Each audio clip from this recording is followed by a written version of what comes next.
Pep Guardiola's Manchester City experienced a very different kind of firsts in the year 2025, and while firsts are always special, this one sure isn't. Manchester City lost the FA Cup title to Crystal Palace over the weekend, marking an end to Pep Guardiola's dominance of winning silverwares every season, unless Guardiola and the City fan base wants to count Community Shield as a consolatory prize. But yes, this year is the first time that since 2016, Guardiola's City hasn't won a major domestic or international laurel.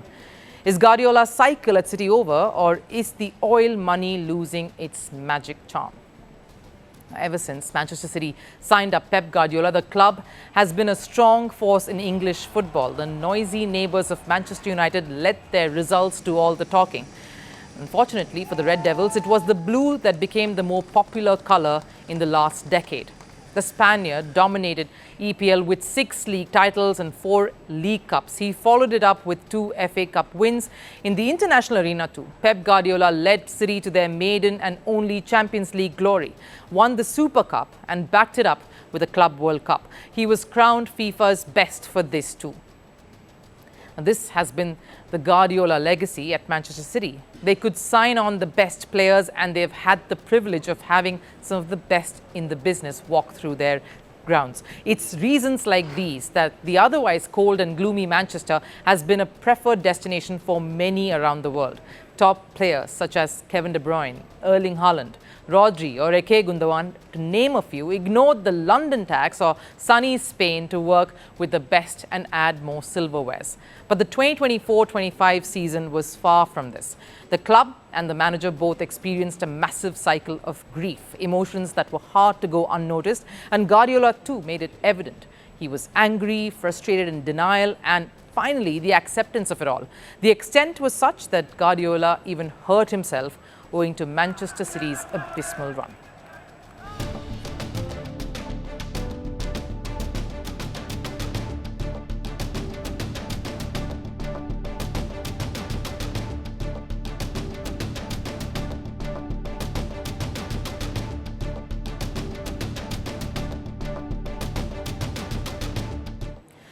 And it isn't just at Manchester City. Guardiola has won major trophies at every club he's been at. In the 16 years of his managerial career, he's won trophies every single year. So is Pep losing his touch? Because he has nobody to blame this on. Somehow, Guardiola managed to rustle up all the excuses that could exist. Now, it's either a different ball, or the long grass on the pitch, or the absence of Ballon d'Or winner Rodri.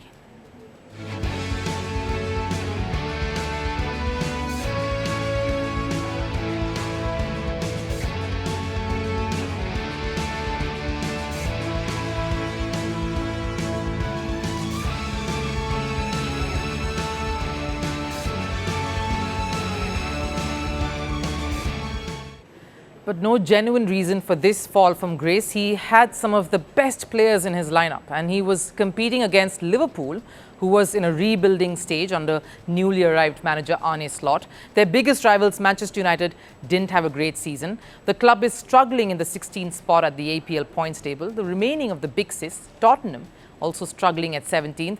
But the irony here is even these two clubs are on the cusp of a silverware, and not a minor one, a European trophy, the Europa League. All only pointing to say how the mighty have fallen. The squad looks deflated, even missing chances in major tournaments. 9 out of 10 times Manchester City under Guardiola is expected to beat Crystal Palace in a cup final. And they came close when their star player Erling Haaland got the penalty. But even that went missing. Maybe the old Guardiola is losing his charm. Sure, the tactics worked for probably a decade, but the old methods clearly aren't working anymore. What this season has done is not only hampered the confidence of all the star players, but has built pressure on Guardiola, whose contract runs till 2027. Yes, he has been an incredible manager for City, but maybe every good thing has an expiry date. Jurgen Klopp called it quits when he felt his time was up at Liverpool. Maybe Man City and Guardiola need to take a decision too. At Firstpost, we are choosing to hold on to accuracy. That means we won't always be first. We may not get you your breaking alert. But what you will get is what we owe you. And that is the truth. Verified, checked and cross-checked. We rely on sources and verified ones. After all, that's what separates a journalist from a loudspeaker. But sometimes even we miss a beat. And when we do, we will tell you. Like yesterday, we ran visuals from a registered news agency. That visual turned out to be fake. So we are taking accountability. And from now on, we will cite the source of every visual. Every picture, every video that you see on Firstpost will have a source mentioned. That is our commitment to you. We will wait.